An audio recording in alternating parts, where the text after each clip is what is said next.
لالو کھیت میں بڑے بڑے بدماشوں کی صلح کروانے والے عمر شریف کی نماز جنازہ کے معاملے پر اختلاف کھل کر سامنے آ گیا۔ ہم اس وقت موجود ہیں کامیڈی کنگ عمر شریف کے گھر پر، جہاں سوگواروں کی بڑی تعداد صبح سے رات تک بیٹے سے تعزیت کرنے آ رہی ہے۔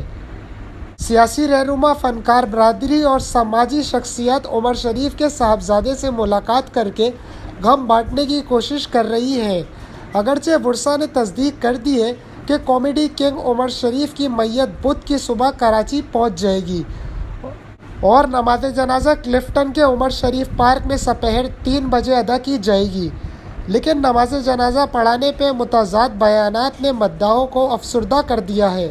اتوار کو مرحوم کی اہلیہ زرین غزل نے اپنے ویڈیو بیان میں بتایا تھا کہ انہوں نے نماز جنازہ کے لیے مفتی تقی عثمان سے درخواست کی تھی، جو انہوں نے قبول کر لی۔ زرین غزل نے اسی بیان میں مشکل وقت میں ساتھ دینے پر سندھ حکومت کا شکریہ بھی ادا کیا تھا۔ یہ بیان سوشل میڈیا پر وائرل ہو گیا تھا۔ اب عمر شریف کے بیٹے جواد عمر نے بتایا ہے کہ مرحوم کی نماز جنازہ مولانا بشیر فاروق پڑھائیں گے۔ مولانا بشیر فاروقی سیلانی ویلفیئر ٹرسٹ کے بانی ہیں اور انہوں نے یہ ٹرسٹ 1999 میں قائم کیا تھا۔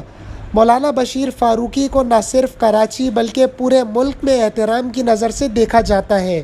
دوسری طرف مفتی تقی عثمانی ملک کے انتہائی جدید عالم دین ہیں۔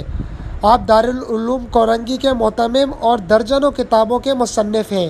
مفتی تقی عثمانی کے قریبی افراد جانتے ہیں کہ وہ اپنے وعدہ پورا کرتے ہیں اور کبھی اپنی بات سے پیچھے نہیں ہٹتے۔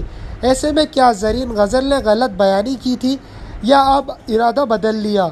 وہ کیا بات تھی جس کی وجہ سے مولانا تقی عثمانی کی جگہ مولانا بشیر فاروقی کا انتخاب کیا گیا، یہ تو وقت ہی بتائے گا۔ لیکن مرحوم کی اہلیہ اور بیٹے کے متضاد بیانات نے قوم کو الجھن میں ضرور مبتلا کر دیا ہے۔